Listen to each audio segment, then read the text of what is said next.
महानुभाव प्रत्येक व्यक्ति को कोई ना कोई उपहार, कोई ना कोई देता है। यदि आप ग्रस्त रहते हैं तो आपको कोई बर्थडे पर, सालगिरह पर और प्रतियोगिता आदि जीतते हैं या कोई अच्छा कार्य करते हैं, परीक्षा में आप बल नंबरों से आते हैं, तो आपको पुरस्कार, गिफ्ट मिला करता है। परमात्मा भी हमें पुरस्कार दिया करते हैं, भगवान भी हमें गिफ्ट दिया करते हैं। परमात्मा ने प्रत्येक व्यक्ति को गिफ्ट दिया, परमात्मा ने प्रत्येक व्यक्ति को पुरस्कार दिया और उन्होंने हमें पुरस्कार में दिया हमारा जीवन। प्रत्येक व्यक्ति को परमात्मा ने पुरस्कार में जीवन दिया, लाइफ दी, और उसके साथ में जीवन को चलाने के लिए उन्होंने आपको श्वास दे दी। आपको लाइफ को चलाने के लिए सांसों को उन्होंने दे दिया।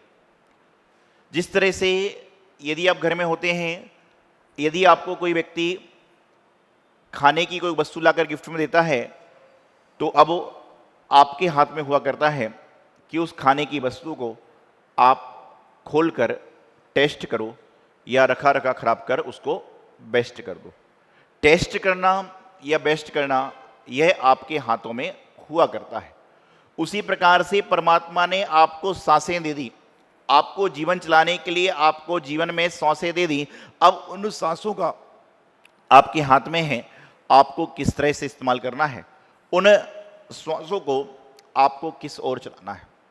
जिस प्रकार से कोई आपको गिफ्ट देता है, आप उस गिफ्ट को खोलकर उसका उपयोग कर सकते हो और नहीं तो रखे रखे उसको खराब कर सकते हो। उसी प्रकार से परमात्मा ने आपको जीवन दे दिया और जीवन को आपको अपने ढंग से बिताना है। परमात्मा के पुरस्कार को आपको ग्रहण करके आपको अपने जीवन में उसको बताना है कि आप किस तरह से अपने पुरस्कार को उपयोग कर सकते हो। समझदार व्यक्ति होगा तो उस पुरस्कार को संभाल कर, सहेज कर रखता है और उसकी पूरी मर्यादा तक उसका उपयोग लेता है। और नासमझ होता है तो गिफ्ट को लेता है, खोलता ही नहीं है और ऊपर स्टोर रूम में डाल देता है। तो आपको ये जो जीवन है, ये पुरस्कार है, परमात्मा का गिफ्ट है, परमात्मा की तरफ से मिला हुआ वरदान है कि आप चाहो तो इसको अच्छी तरह से व्यतीत कर सकते हो और नहीं तो बस चल रहा है। तो जीवन क्या है? मैंने एक संगीतज्ञ से पूछा कि जीवन क्या है, तो उसने कहा कि संगीत ही जीवन है। मैंने एक खिलाड़ी से पूछा कि जीवन क्या है, तो उसने कहा खेल ही मेरा जीवन है। मैंने एक पुजारी से पूछा कि जीवन क्या है, तो उसने कहा कि पूजा ही मेरा जीवन है। मैंने एक व्यापारी से पूछा कि जीवन क्या है, उसने जवाब दिया कि व्यापार ही मेरा जीवन है। मैंने एक टीचर से पूछा कि जीवन क्या है, उससे जवाब दिया शिक्षा ही मेरा जीवन है। और हमसे जब कोई पूछता है कि जीवन क्या है, तो हम कहते हैं साधना ही जीवन है। हर व्यक्ति जीवन उसको बताता है जिसमें वह चल रहा है। खिलाड़ी खेल को जीवन कहता है, सन्यासी साधना को जीवन कहता है, पुजारी पूजा को जीवन कहता है, महिला रसोई को जीवन कहती है, पढ़ने वाला पढ़ाने वाले शिक्षा को जीवन कहते हैं। लेकिन जीवन है क्या? ध्यान रखिएगा, जीवन ना तो संगीत है, जीवन ना तो खेल है, जीवन ना तो पूजा है, जीवन ना ही साधना है, जीवन ना ही उपासना है, बल्कि जीवन वह है कि जो आपके जीवन को पूरा का पूरा अच्छा मानव बनाकर रख दे, सच्चा मानव बनाकर रख दे। यही सच्चा जीवन होता है। पढ़ने मात्र से कुछ नहीं होगा, पूजा करने मात्र से कुछ नहीं होगा, खेलने मात्र से कुछ नहीं होगा, क्योंकि जो व्यक्ति यह कहता है कि खेल ही जीवन है, एक समय के बाद जब वो रिटायर हो जाएगा, जब किसको जीवन कहेगा? जो कहता है कि पूजा ही मेरा जीवन है, घर पर जाने के बाद में क्या जीवन पूजा रह जाता है? शिक्षा ही जीवन है। शिक्षा जीवन कब तक है? जब तक आप टीचर हैं। रुपया ही जीवन है कब तक है? जब तक आप कमा रहे हैं। लेकिन बाद में जीवन क्या है? इसके बारे में सोचना है। परमात्मा ने आपको श्वास दी हैं और प्रत्येक श्वास पर चलते चलते चलते चलते क्या किया है, हर श्वास पर परमात्मा ने आपको अधिकार दिया कि अपनी श्वासों को कैसे खर्च करना है, यह आपके हाथ में है। ध्यान रखना, परमात्मा ने जो आपको श्वास दी है उसकी कोई कीमत नहीं है, लेकिन जो अपनी श्वास का सही इस्तेमाल नहीं करता है, अपनी श्वास को सही तरीके से इस्तेमाल नहीं करता है, उसको एक दिन खरीद कर श्वास लेना पड़ती है। आप देखिए, जब आदमी बीमार होता है, अस्पताल में एडमिट होता है, आईसीयू में जाता है, वेंटिलेटर पर जाता है, तो लाखों करोड़ रुपए लगते हैं, जब जाकर उसको श्वास मिलती है। और उसके बाद भी कोई गारंटी नहीं है, 100 में से 99 लोग बिना श्वास लिए ही चल पड़ते हैं। एक आधे % लोग ऐसे होते हैं जो वेंटिलेटर से, आईसीयू से स्वस्थ आकर बाहर प्राकृतिक श्वास ले सके। तो जीवन में आपको प्राकृतिक श्वास लेने का अवसर मिल रहा है, आपको जीवन में प्राकृतिक जीने का अवसर मिल रहा है। आप प्रकृति के हिसाब से जिएं, आप कभी बीमार नहीं होंगे। प्रकृति का जो जल आ रहा है उस जल को उसी तरह से पिएं, आप बीमार नहीं होंगे। प्रकृति ने जो भोजन दिया है उस भोजन को उसी तरह से खाएं, आप कभी पेट से ग्रसित नहीं होंगे। प्रकृति ने आपको जो रूप दिया है उस रूप से आप उस रंग से रहने का प्रयास करें, आप कभी भी समस्याओं में नहीं आएंगे।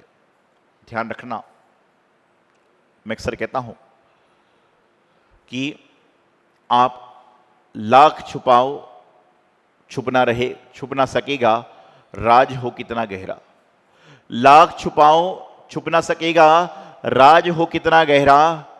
दिल की बात बता देता है, दिल की बात बता देता है असली नकली चेहरा। आपके भावों से ही मालूम चल जाता है कि आप कौन सी भावना लेकर आ रहे हो। आपको व्यक्त करने की आवश्यकता नहीं है, आपके जो अंतरंग के परिणाम हैं वह चेहरे पर आ जाया करते हैं। आप बताइए, जो 2 साल का बच्चा है वह मुंह से बोल नहीं सकता, लेकिन आप लोग कैसे जानते हो कि इसको भूख लगी है, इसको गुस्सा आ रहा है? कैसे जानते हो? आप उसके अंतरंग के भाव उसके चेहरे पर, उसके फेस पर पढ़ लेते हो। ये जो इंसान का चेहरा है ना, आप ध्यान रखिएगा, आदमी चेहरे में इत्र फुलेल पाउडर को लगाकर अपनी उम्र को छुपाने का प्रयास कर सकता है, बाल आदि को रंग बिरंगे करके अपनी उम्र को छुपाने का प्रयास कर सकता है, लेकिन वास्तव में बात यह है कि आपका जो शरीर के जो गाल हैं उस पर जब झुर्रियां पड़ती हैं तो ऑटोमेटिक पाउडर, स्नोफॉल कितने भी लगा लो, लेकिन इंसान को बताने की जरूरत नहीं पड़ती, आदमी पहचान लेता है कि इसकी उम्र कितनी होगी। आदमी क्या बोलने का तरीका, कितने भी आप दांत सोने के लगा लो, चांदी के लगा लो, डायमंड के लगा लो, नकली लगा लो, कुछ भी लगा लो, लेकिन जब सामने रोटी आती है उस समय मालूम चल जाता है कि दांत दूध के हैं कि अकल के हैं कि नकली हैं। विचार करिए कि हमारा जीवन किस तरह से व्यतीत हो रहा है। क्या हमारा जीवन सार्थक है? क्या हमारा जीवन लाभकारी है? क्या हमारा जीवन हितकारी है? क्या हमारा जीवन दूसरों के कल्याण करने वाला है? अरे भाई, दूसरे के कल्याण की कब सोचोगे? पहले अपना कल्याण तो कर लो, पहले अपना पेट तो भर लो, जब दूसरों को खिलाने का प्रयास करोगे। अपने जीवन को सत्यम शिवम सुंदरम के नारे से के साथ साथ में, अपने जीवन को नारे लगाने के साथ साथ में अपने जीवन को सत्य, शिवम और सुंदर का रूप बनाइए। सुंदर बनाने से तात्पर्य ये नहीं है कि आप तरह तरह की चीजों को इस्तेमाल करो। सुंदर बनाने से तात्पर्य ये कि आपका दिल सुंदर हो, आपका भाव सुंदर हो, आपका जीवन सुंदर हो, क्योंकि सुंदर जीवन जो होता है वह प्रत्येक व्यक्ति को पसंद होता है और असुंदर जीवन कोई पसंद करता नहीं। भारत देश में प्रत्येक दिन हजारों लोग जन्म ले रहे हैं और प्रत्येक दिन हजारों लोगों का मरण हो रहा है। आप देखिए कि अपने जीवन काल में प्रत्येक व्यक्ति करोड़ों लोगों का जन्म देख सकता है, सुन सकता है, लेकिन उन करोड़ों लोगों में से नाम कितने लोगों का याद रखता है?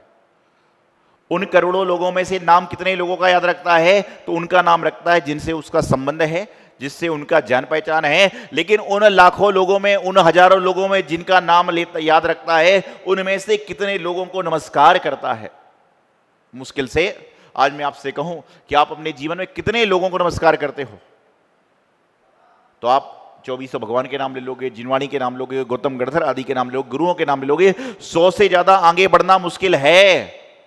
तो विचार करिए, क्या आपके जीवन में करोड़ों लोगों के संपर्क में मात्र 100 लोग ही नमस्कार के योग्य हैं, 100 लोग ही वंदन के योग्य हैं, 100 लोग ही पूजनीय हैं? तो बिल्कुल सही बात है, उन करोड़ों लोगों में मात्र सैकड़ों लोग ही हैं जिन्होंने अपने जीवन को आदर्श बनाया, अपने जीवन को अच्छा बनाया, अपने जीवन को सच्चा बनाया। ध्यान रखना, आदमी चाल कितनी भी चल ले, लेकिन इंसान को जब अपने वास्तविक स्वरूप में आना पड़ता है तो उसको अपनी चाल सीधी ही करना पड़ती है। शतरंज में जो खेलते हैं, शतरंज का जब खेल होता है तो हाथी घोड़े प्यादे आदि आदि जो जो होते हैं उनको एक दूसरे मारकर आगे बढ़ जाते हैं, लेकिन उस समय शतरंज की जो गोटी होती हैं, शतरंज के जो चालें होती हैं, वह मुस्कुराते नहीं हैं, नाराज नहीं होते हैं, वह मुस्कुराते नहीं हैं, वह नाराज नहीं होते हैं, क्योंकि उनको मालूम है कि मेरा अस्तित्व क्या है, मैं चाहे हारूं चाहे जीतूं, मुझे बाद में डिब्बे के अंदर ही आना है।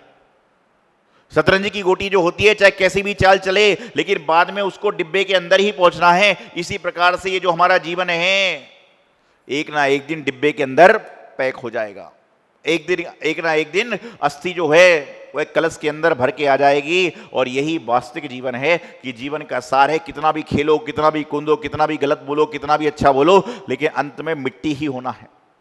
तो जीवन को अच्छी तरह से व्यतीत करें। जीवन दिया है परमात्मा ने और लेंगे भी परमात्मा, ये पक्की बात समझना। हम और आप कुछ भी नहीं कर सकते, इन सांसों पर हमारा अधिकार नहीं है, परमपिता परमात्मा का अधिकार है। सांसों को देने वाले भी वही हैं और सांसों को लेने वाले भी वही हैं। अंतर सिर्फ इतना है कि सांस को जीने वाले हम हैं, लेने वाले भी वही हैं, देने वाले भी वही हैं, लेकिन श्वास को जीने वाले हम सभी हैं। अब उन श्वास को किस तरह से जीना है ये हमारे हाथ में है। जीवन, जीवन इंग्लिश में हम जीवन को बोलें तो क्या कहते हैं?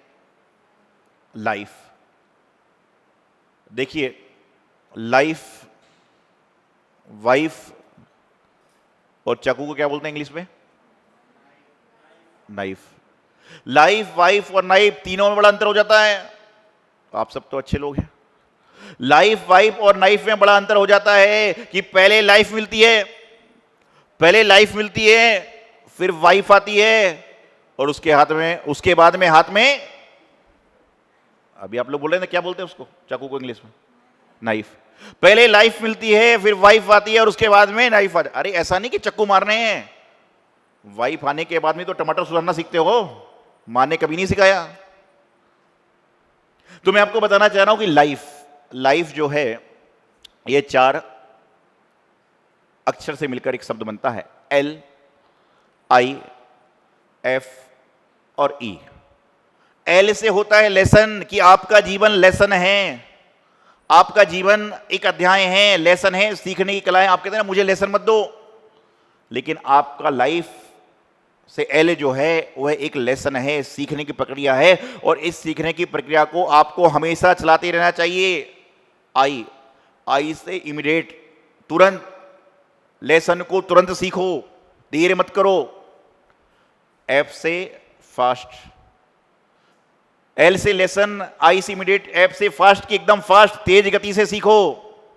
और E से, यदि मान के चलिए L से आपने लेसन को, I से इमीडिएट और F से फास्ट नहीं किया तो E से इमरजेंसी वार्ड में भर्ती हो जाओगे और जीवन सारा सत्यानाश हो जाएगा। तो आप अपनी लाइफ को कैसे व्यतीत करना है ये आपके साथ में है। लेसन आपको सीखना है, लेसन आप प्रतिदिन सीख रहे हो, इमीडिएट सीख रहे हो, फास्ट कर रहे हो, और यदि इन सब को नहीं करते हो तो इमरजेंसी वार्ड में भर्ती हो जाता है। फिर क्या होता है? अभी कुछ दिनों पहले इमरजेंसी लग गई थी, कर्फ्यू लग गया था, एक बार बीच में इमरजेंसी लगी थी, बताते। तो इमरजेंसी में क्या हुआ था? इससे भी हालत बेकार हो जाती है इमरजेंसी में। तो जीवन में जब इमरजेंसी आ जाए तो पता नहीं क्या होगा। तो अपनी लाइफ को, हमारे जैनागम में जीवन जन्म मिलने के बाद में कई तरह के आश्रम बताए गए। उसमें एक बताया बाल आश्रम, फिर परिवार का आश्रम, और अंत में उन्होंने कह दिया संन्यास आश्रम। 4 तरह के जो आश्रम बताए गए हैं, तो बाल से लेकर संन्यास का आश्रम बता दिया। अब कुछ हम जैसे लोग हैं कि हम लोग बाल से सीधे संन्यास में आ गए, और कुछ दूसरे तरह के लोग हैं सन्यास जब लेंगे, लेकिन पहले पूरे आश्रम में तो व्यतीत कर लें। तो जीवन में ध्यान रखना कि लाइफ में वाइफ आ जाए कोई बड़ी बात नहीं है, लेकिन नाइफ हाथ में आ जाए ये बहुत गलत बात हो जाएगी। तो क्या करना कि लाइफ को अच्छी तरह से जिए। लाइफ का एल से लेसन है कि उस लेसन को सीखें, कि लाइफ से लेसन सीखें कि क्या सीखना है। इमीडिएट सीखें, इमीडिएट करने का प्रयास करें। जीवन में वही काम इमीडिएट तुरंत करें जो आपके फायदे के लिए हो रहे हैं, और ऐप से फास्ट करें कि बिल्कुल फास्ट रूप से करें, अच्छे रूप से करें। जो भी आपको लाइफ में अवसर आता है कि यह काम करना है, उसको तुरंत करने का प्रयास करें। परमात्मा ने यदि आपको भोजन दिया है तो उसको दोनों हाथ से लोगों को खिलाने का प्रयास करें, फास्ट खिलाने का प्रयास करें। क्योंकि ध्यान रखिएगा, जब घर के बाहर गड्ढा होता है तभी आप उसको भरते हो। जब आपके घर के बाहर अंदर जो रसोई में डिब्बे में राशन खत्म हो जाता है तभी आप उसको भरते हो। तो जब दो हाथ से आप लोगों को भोजन कराओगे तो परमात्मा भी दोनों हाथ उठाकर आपको धनाधन देंगे। लेकिन जब तुम्हारे पास जेब पूरी ठसाठस भरी है तो घर वाले भी क्या देंगे जेब में रखने के लिए। भोजन की थाली पूरी भरी हुई है। आप मुझे बताओ, आपके यहां जब आप भोजन परोसते हो किसी को, तो आपका बेटा, आपका पति, आपकी पत्नी, आपके दादा दादी, मामा मामी, ताऊ ताई जो भी हैं, उनको आपने थाली में 2 रोटी परसी और उसने 2 रोटी में से एक कौर भी नहीं खाया, तो क्या आप पूछते हो रोटी और लोगे? बताइए मुझे, क्या आपको मिलती है रोटी और? मिलती कब है? जब आप 1.5 रोटी खा चुके हो, 1 रोटी खा चुके हो, जब पूछते ले लो। और रोटी खाते खाते यदि बाई चांस चावल आ गया तो आपके मन में क्या बात आती है? अब रोटी नहीं आएगी। तो इसी प्रकार से ध्यान रखना, ये जीवन है कि जीवन में क्या होगा कि यदि मान के चलिए आपने जीवन में जीवन रूपी थाली को खाली किया है तो थाली और भरेगी।